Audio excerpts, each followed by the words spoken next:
$47 billion and a new bill in Congress. I have all the details and what you need to know right here in the video, so let's get right into it. All right, Congress is back at it and they are working on another very important bill. Meanwhile, the administration is calling on Congress for another $47 billion. I have all the details and what you need to know about these bills as well as all of these billions of dollars right here in the video, so let's get right into it. However, really fast before we do, thank you so much for joining me. If you're new here or if you haven't done so yet, please make sure to subscribe by hitting the button right down below the video. As I am your one and only daily advocate, I'm watching all this information hitting the wire every single day, doing all the necessary research and breaking it all down into these short videos so you can stay updated with what is actually going on as things are being announced every single day. Things are changing very rapidly, especially with all these new bills, packages, proposals, amendments, reform to very important benefits, as well as anything in regards to money, raises to benefits, programs, checks, or anything else like that that's going on right now. Of course, I'm here for you, making sure that you're understanding and knowing about everything that's going on right now as things are changing very, very fast. So again, thanks so much for joining me. Please make sure to subscribe down below if you haven't done so yet. And let's get into it and talk about these couple new bills that Congress is working on, what the administration is calling on Congress to do, and some other changes that I also want you to be aware of. All right, so first off, let me quickly give you one update on a topic here that I've talked about a couple times here over the last couple weeks: student loan forgiveness. Now, let me take just a minute and talk about this. I can tell you this much: the entire video is not about student loan forgiveness, but there is one major aspect that is starting to pop up right now that I certainly want you to be aware of if you are somebody included in the potential $10,000 of federal student loan forgiveness. Now, one of the things that was actually announced with this $10,000 of federal student loan forgiveness is that it would not be taxed. So generally things like this, when debt is forgiven like this, a lot of times you still need to pay the taxes on it because in many instances you may need to count that as income because it's virtually been debt that's wiped off for you.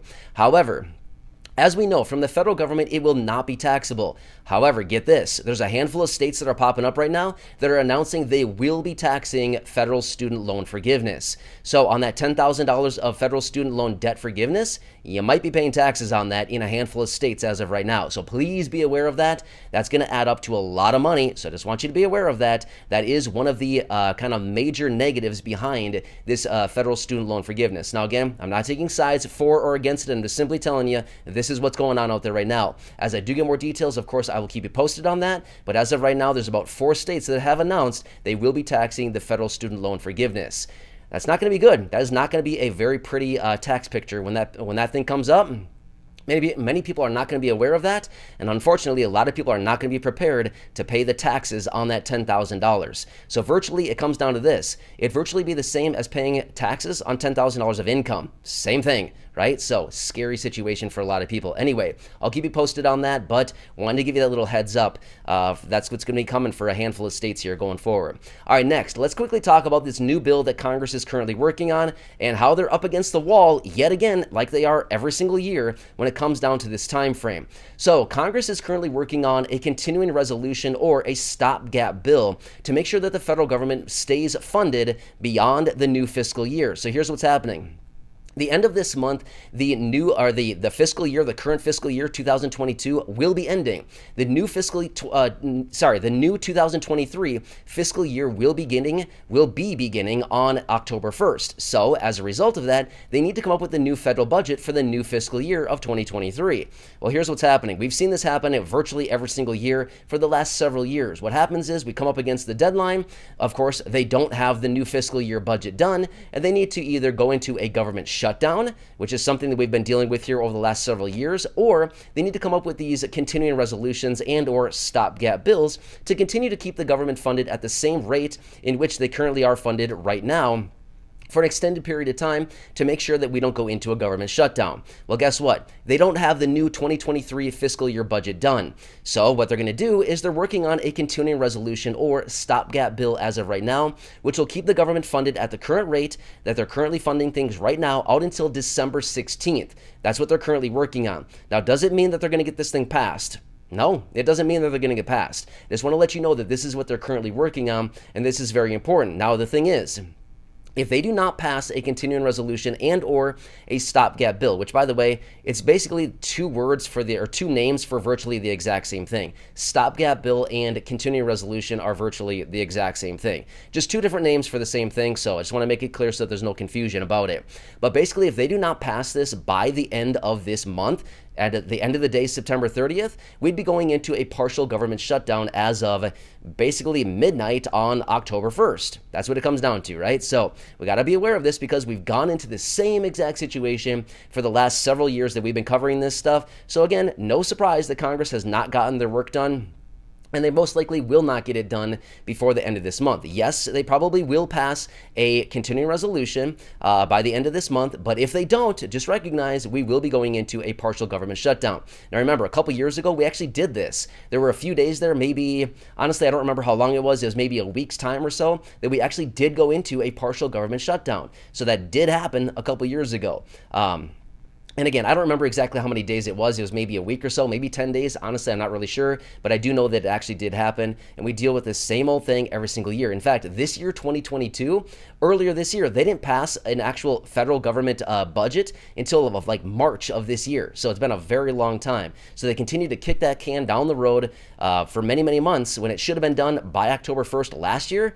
And they did it in, I believe, March of this year. So it looks like they're going to extend this thing out until December 16th as of right now, which will give them a couple more months of time to get this thing done and some kind of budget put in place before we may be potentially going into a government shutdown. Next, let's quickly talk about the $47 billion that the administration is calling on Congress to pass right now.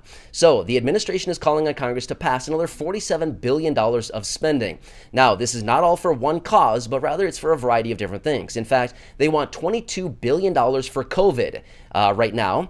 Actually, what's interesting about this, remember, this past Friday, so just a few days ago, they actually expired the free at-home COVID tests. So remember the COVID test website that we've been talking about for several months now, where you could go and you could order free COVID tests? Well, yeah, as of this past Friday, so a few days ago, that was the last day that you could actually order free COVID tests. You can no longer do that anymore. They ran out of money, so they're broke. They're broke yet again, right? So it's not only the American people that are broke right now, but it's also the federal government that's broke. But they've been broke for a very long time, so whenever they want money, they just print it up, so it's not really a big deal for them. But they're actually working on $47 billion more right now. So $22 billion of that would be allocated for COVID funding. They also want another $13 billion for Ukraine support for them. Which brings it up to about $35 billion, which also leaves us with another $12 billion, which will be a slush fund, which they want to do things like monkeypox, research and vaccines, things like this, as well as a variety of other spending that they want. So $47 billion is what it all comes out to, and the administration is calling on Congress to get this done before the midterm elections, which, by the way, remember that? Midterm elections are only about 2 months away, give or take a couple days. So we're coming up real fast here, right?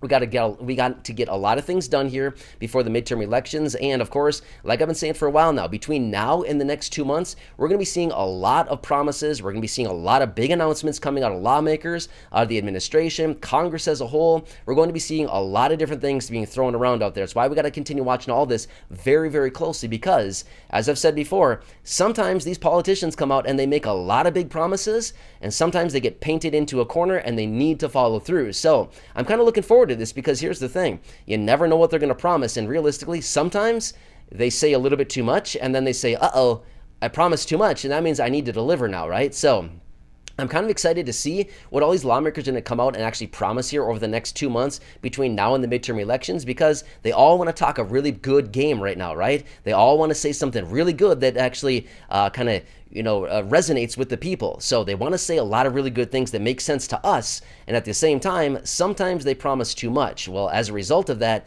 sometimes they actually say things that maybe they don't actually mean, but rather they promise it, and then ultimately they actually have to come through with it. So I'm excited to see what these politicians are going to say here over the next 2 months or so between now and the midterm elections, and see what kind of promises we can get out of them, and hopefully they'll actually follow through. Now again, at the same time, to be totally fair, we do see this a lot as well, whereas politicians come out, make all these promises, and then ultimately nothing ever happens. How many empty promises have we gotten out of politicians over the last several years? Well, let's just be real. Over our entire lifetimes, we've been seeing it forever, right? A lot of empty promises. But at the end of the day, sometimes they do follow through with some of them, and sometimes they do actually come back to the people, and they actually do turn into, checks, stimulus, something like that, raises to benefits, new bills, stuff like that. So sometimes it actually is a good thing, and we'll have to see what actually happens here over the coming months. Either way, these are the updates that I wanted to talk about right here in this video. The $47 billion being called on by the administration out of Congress, as well as the continuing resolution out of Congress. And why this is so incredibly important, because if they don't get it passed, if they don't get some kind of resolution done before the end of the fiscal year, the end of this month, so just 3 more weeks from now? It's not even that much longer, right? The end of September is the end of the fiscal year. So they need to get something done between now and then, and if they don't, we may be going into a government shutdown as of the beginning of October. But again, I anticipate they'll probably get something done, but if not, just recognize we could go into a government shutdown, which would actually affect a lot of different services as well. So keep that in mind. And then, of course, as I do get more details on all of these states out there right now that are potentially considering taxing the federal student loan forgiveness, please take that into consideration as well, because that's going to be a hefty tax bill for a lot of people that probably don't realistically have the money to pay it. So that's not going to be a pretty picture when we come up to next year, 2023, when you go to file your 2022 taxes and say, uh-oh, I have a huge tax liability now because the $10,000 was forgiven. Now, again, it all comes down to when is that actually going to be forgiven?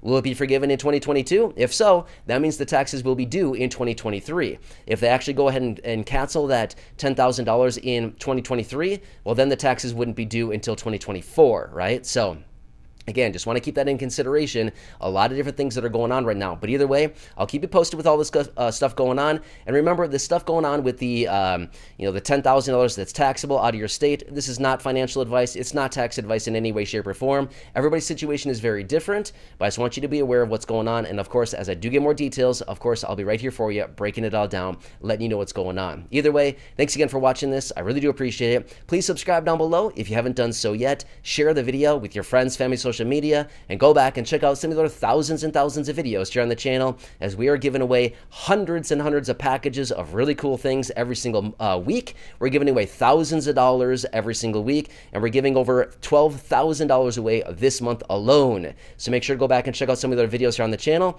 Make sure to leave those comments down below on the necessary videos, as I am choosing people virtually every single day. So enjoy, have a good one. Thanks so much for watching this, and I'll catch you again later in the next video.